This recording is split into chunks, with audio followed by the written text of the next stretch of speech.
I probably had one of the creepiest coworkers ever. You see, I was a former high school janitor. In an attempt to put your mind at ease, I can assure you that bar restrooms are no way unique in respect to this phenomenon.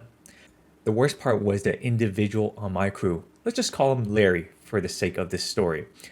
Larry enjoyed cleaning girls' restrooms. If we had a slow night, he would go through the restroom slowly, taking several hours to clean it, where usually most guys take about 30 minutes.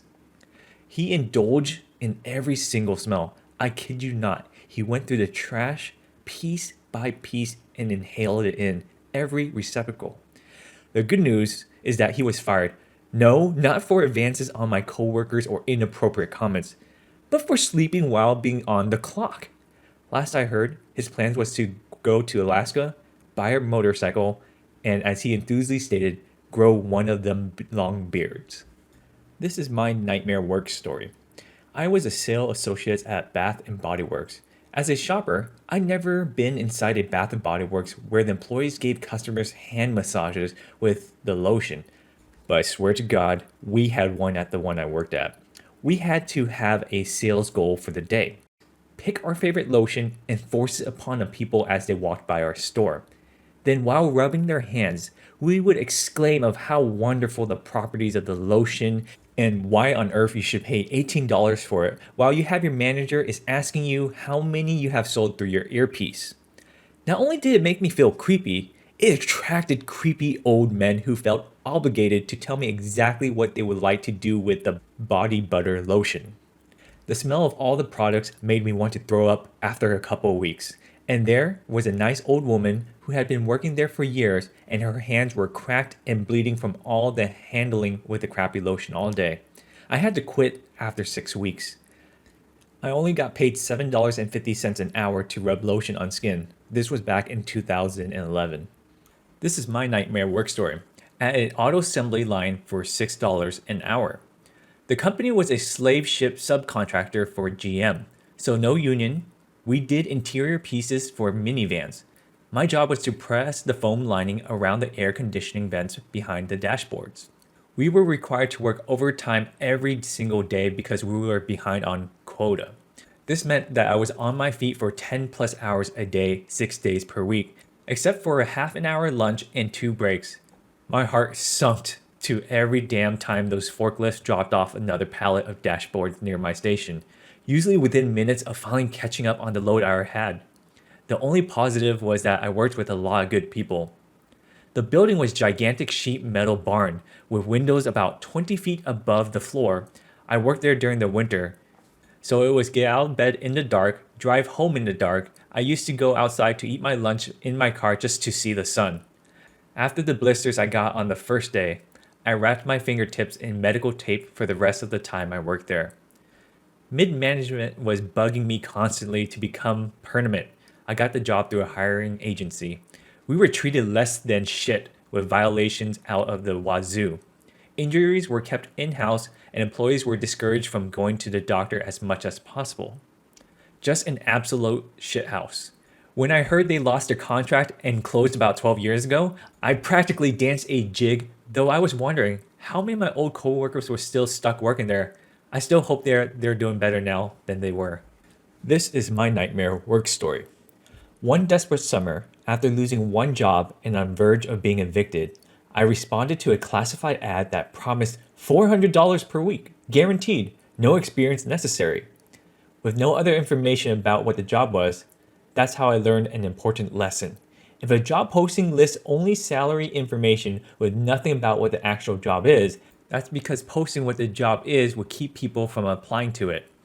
The interview was a group interview and as much of a sales pitch.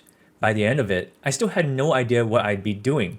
But after being told I could go on cruise to fantastic destinations, drive a BMW, wear expensive clothes, and be a self-made millionaire by the age of 30, I was ready to take whatever offer they would throw at me. It seemed fun too.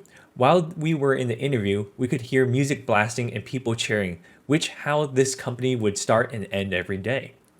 And that's how I spent 2 weeks selling vacuum cleaners door to door. Not just any vacuum cleaners, mind you. These were Kirby vacuums. They cost approximately $1,500 and we were selling them to low-income neighborhoods. Why, you ask? Oh, because we offered financing, of course. High interest financing, which results in someone paying $2,200 for a fucking vacuum cleaner. You see, rich people know better than this. They know that there isn't a household vacuum market that will provide even $1,000 worth of value, regardless of how awesome it is and how long it lasts. But it didn't matter. We usually muscle our way into the living rooms with promise that we'll shampoo their carpets for free. Kirby has a shampoo attachment, doesn't come with a base package, and it costs much more as a normal vacuum does. What that meant is that we put an hour-long show and clean about a 5 by 5 foot area of their carpet during that time, all the while using little filter pads to show them how disgusting their house is.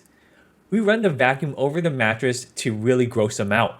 Do you know how many dead skin cells you're actually sleeping on?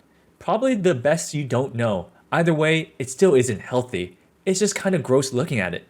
So after hard selling the loving shit of these poor people who couldn't afford a regular vacuum, let alone $2,000 one, our manager would come in and turn up the heat even more. I saw one manager tell someone who was literally in foreclosure that buying this vacuum was a good investment, since a clean house would sell better. Holy shit, that made me feel even dirtier than sleeping on the amount of dead skin ever could. We were supposed to get $400 commission on every vacuum we sold, but that was nowhere near enough money of what we were doing. I left every day and never came back. I hadn't sold a single vacuum, but I figured I would at least get $800 that apparently guaranteed. Oh, but someone forgot to tell me to read the fine print in the newspaper article. At that time, I was a dumb 19-year-old who didn't know any better, but I guess that's a shitty excuse. You see, that $400 is only if you do 4 complete shows a day. These shows have very specific parameters that make them complete. If you didn't use the right numbers of little filters to show the person how filthy their carpet was, nope, not complete. Didn't get their mattress because they didn't want to let creepy salesmen in their bedroom? Sorry, incomplete. Got thrown out like a jazzy Jeff because Uncle Phil got sick of asking you leave nicely? Better luck next time. But wait, there's more. The managers that came around with us, they were just higher ranking salespeople whose commission depended on me selling a vacuum every time I completed a show. If I completed a show without selling one, the manager got dinged on his commission. Betcha can't guess who decides whether a show is complete or not. The moral of the story? Never apply a job if you don't know what it is. Well, I'm glad you learned from that. Well, that's it for today's video of work nightmares. If you have any nightmares of your own work, feel free to put it in the comments below and I might be able to read it on one of my videos. All right, don't forget to hit that like and subscribe, and I'll see you guys next time.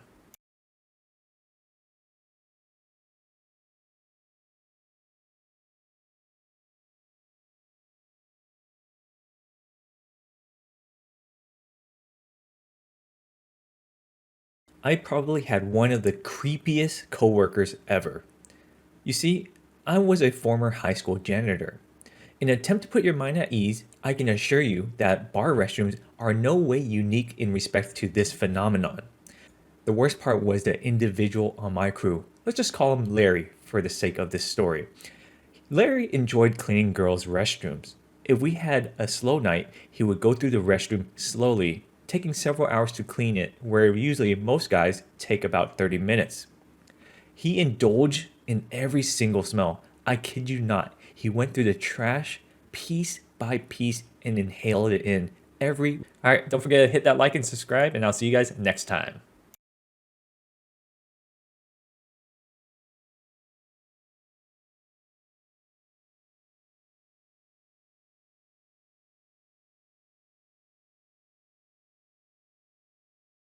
I probably had one of the creepiest